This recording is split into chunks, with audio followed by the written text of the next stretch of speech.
Okay, so this is part two of my rig. We're going to talk about this amp I've got here. This is not an Epiphone amp.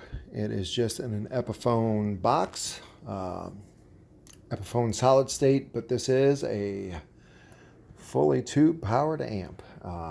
First of all, you can see the front of the grill. You can see where I mic. Use an SM57 when I mic, and that, if you could see, the cone is right about there, so I've got it right above the cone just so you can get the cleanest.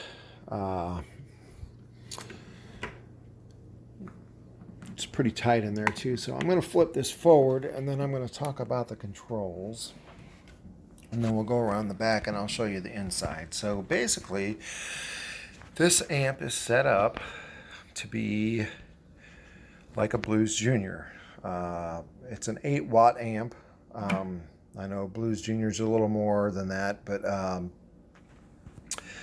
and this is a lot simpler. It's you see V for volume, T for tone, and if you can see where I run this normally, I usually keep my volume at home right about there. That's not too disturbing for everyone else, and it sounds just about the same there, just quieter as it does to right about here. And that's where you start getting some breakup on this amp. If you run it up past the middle or over, it's all breakup. But then once you get past the middle, man, it's just all volume, and it is hot for 8 watts. It gets hot. But I normally keep this when I'm playing out right around 9 o'clock? Yeah, right around there. If I'm at home, I'm keeping it right about there, and it's suitable for me to get the sound I'm looking for at home. And then tone, exactly what it is. You know, you got your low and your high, and I like to run this right about here,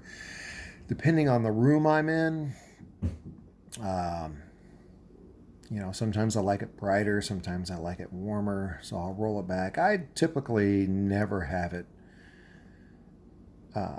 on the darker sound. I never have it typically past there, but I'm usually running right in this 3 o'clock, 2 o'clock. Then, you know, you got a jewel and an on and off and a fuse, but we'll talk about this with the input.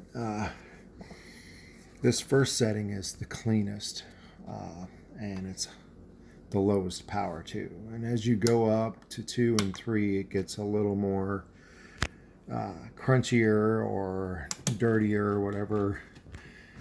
And I typically use it on the first setting because, like I said before, and the dogs are going out. Say bye to the dogs. I use this as a pedal platform to drive pedals, and so I like it as clean as I can get it. So I'm using it up here. I have had it all the way down there and cranked up to here, and I don't think you need any drive pedals if you're running it that hot. If you just want that bluesy sound, that's it right there. No pedals, nothing. Maybe a reverb pedal, but yeah, for what I play worship music mostly. Keeping it right about there in that clean. We're gonna go around the back side of the amp and we're gonna look at the guts. And like I said, it's all tube amp. It is set up to run. You can switch it from 16 to 8 and even down to 4 ohms if you need be. We're running it at 16 because the speaker that's inside is a Celestion Greenback, 25 watts, 16 ohm. And then for the power section, we're running a 12AX7 and an EL34. Like I said, it's rated at about 8 watts. It's what my cousin rated it when he built it. You can plug the speaker out and plug a extension cab in if you'd like, 212 or whatever. Like I said, it's really convenient that you can select the ohmage. So if you're running a 212 that's at 8 ohms, then you just click it down, and never had to do that yet. Upside down, but that says bare bones.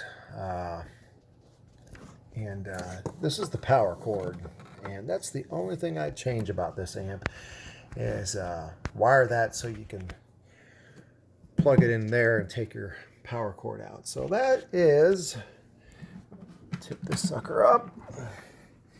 That's my amp. And so we're going to move on to the third video, and we're going to show off my pedal board. So hopefully I'll see you then.